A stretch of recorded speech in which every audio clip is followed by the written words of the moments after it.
Thank you for joining us today at Miniature Wargaming Labs. Today we are going to put together the Spektor for our Delaque game. This is actually simpler than it looks, even though it's a beautiful model. But don't worry, the instructions are incomplete, and we'll point that out when we get there. Alright, now I want to say this at the beginning. Didn't glue the stand to the base to the model because obviously we're going to have to prime this, aren't we? And I don't want to lose the clear base. So this is essentially your sub-assemblies, but we'll deal with finishing it in a later video. But let's go ahead and get started on putting together this bad boy. To start, we're going to get our frame together, and I've got my baking sheet here to prevent when I clip pieces off them bouncing and rolling away. And inside the baking sheet, I've got the page open to the Piscean Spektor, and we're going to start assembly.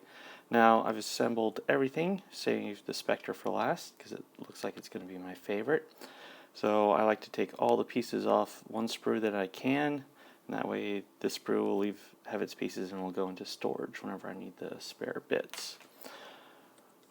So we're going to get the Spektor bits off here. So I got my clippers. I'm going to take the flat edge. I'm going to hold it tight to the model, just a little clip there.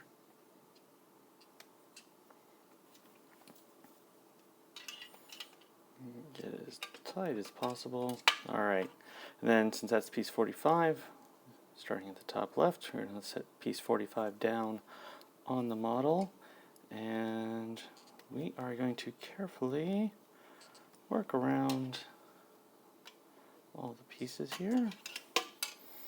Piece 44, check.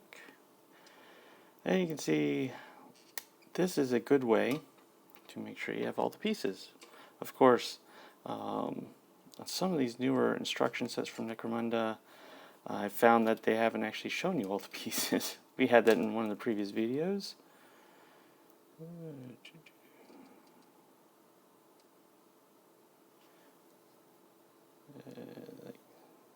that. Okay. Alright, so now we'll switch to the other side.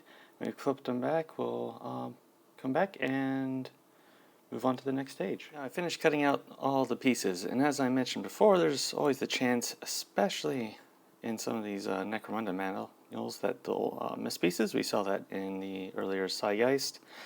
So in this one, you'll need two of these arms. You can see I laid that out.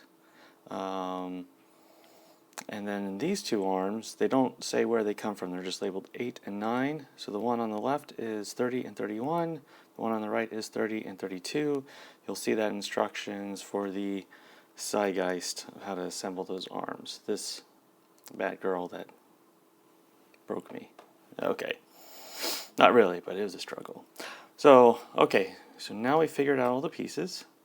What we're going to do is take our X-Acto blade, and we're going to find where we separated it from the plastic frame. This is the sprue gate, or little nubbin, and we're going to trim that little nubbin down. Just get, because you can feel that it's still there, even if we cut it tight. It's going to leave a little extra piece there as the plastic deforms when the blade hits it. It's going to mushroom. And then I like to take a file and file it down. A lot of games, workshop models, the way they design them, they make it so you normally don't have to file. But I notice Necromunda models are manufactured so precisely. A lot of times these mold lines and little nubbins are in where you've got to fit the model. And so any little variance on that can cause the model to not fit together properly, especially if you're stacking layers of pieces on it. So there we go, got that smooth, and we'll just keep going around, cleaning off the little bits, and then we'll move on to assembly. Alright, the model's all cleaned up, so now we are going to start assembly. I'm going to start with some plastic glue. You know what? Let me start with the big body first. So look for these flat edges.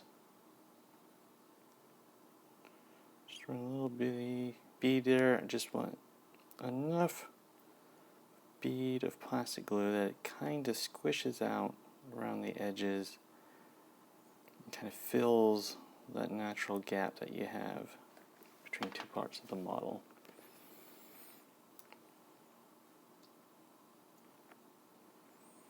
And I'll squeeze 1, 2, 3, 4, 5. Swipe off any excess there. Alright, cool. I'll set that there. Now we'll move on to the claws.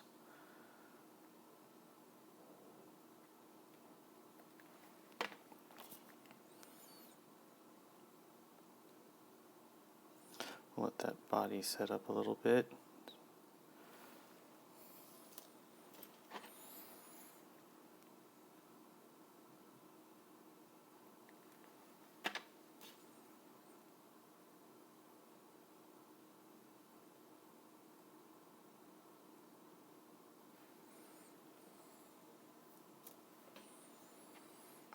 Looks like something swimming through the air. Alright. You know, I was worried about this being the hard one, but compared to that floating Zeitgeist, this is a dream.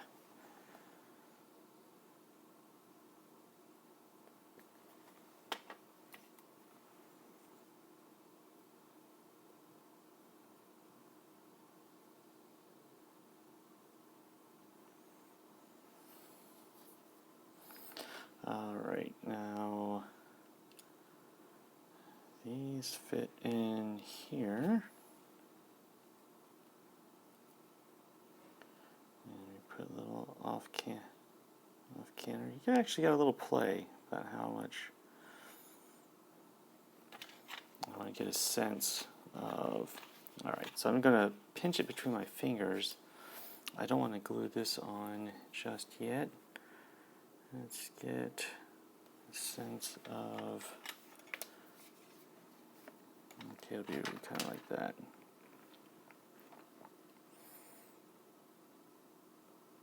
Okay. I think that'll do. Now what I'm going to do for these is, as we found, I'm going to switch to some super glue because while the plastic glue could work, I don't want to have the amount of time it takes for that to set for me to walk away from it. So I'm going to brush this on.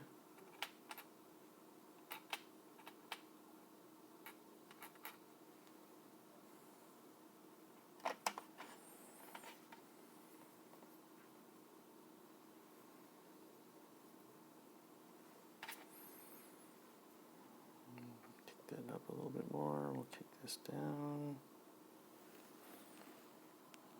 Let's get a sense. Okay. Now we found working with the Zeitgeist that to get this organic look to the model, and it gives you so much freedom of play. Come on. See, like that. There we go.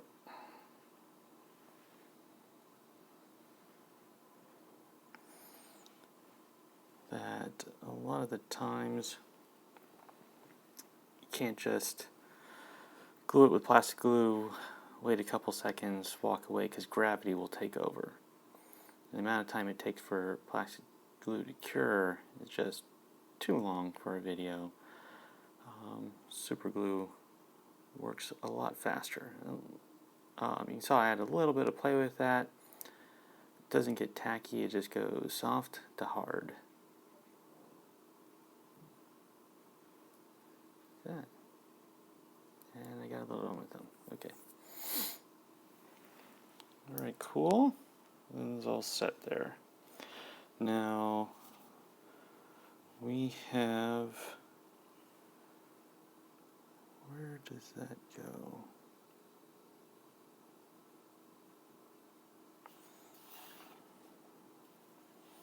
Okay, so it looks there's a little nubbin right there.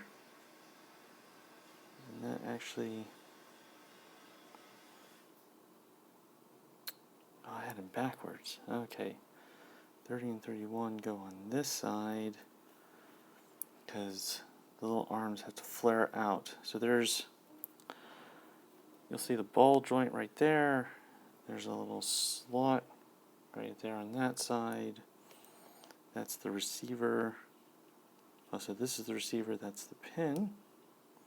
So that gives us a little bit more to work with. Well, you know, you could cut that off, get a little more flexibility, but why?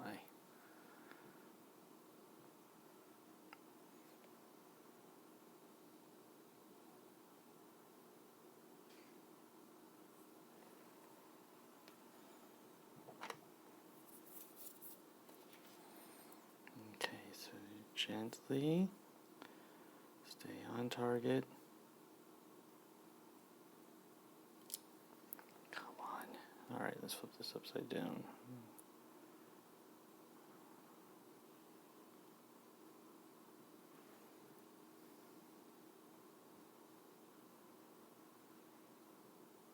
Okay.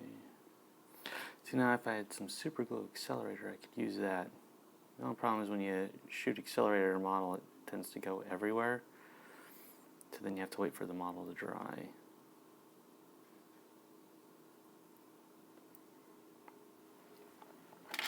And while I'm sitting here, something I like to do is you can still see the seam in the model right there. So while it's a little bit tacky around that seam, we can just run the file back and forth. And what that does is that mixes the plastic dust into that seam, kind of fills it in.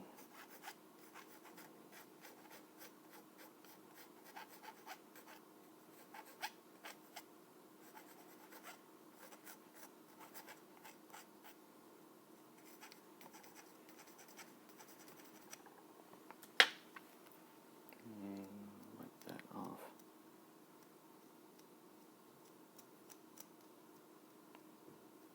There. Don't need any green stuff. Green. Get it nice and tight there.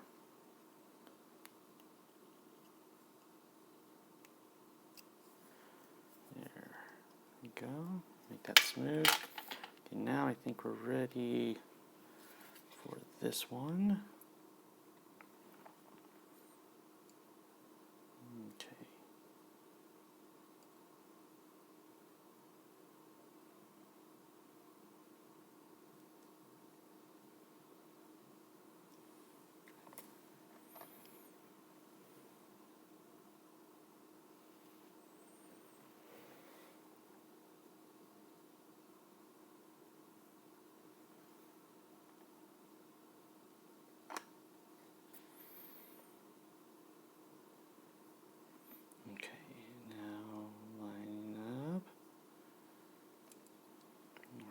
Turn around.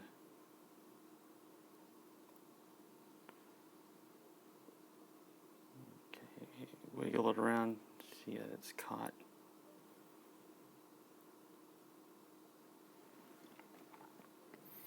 And go 1, 2, 3, 4, 5, 6, 7.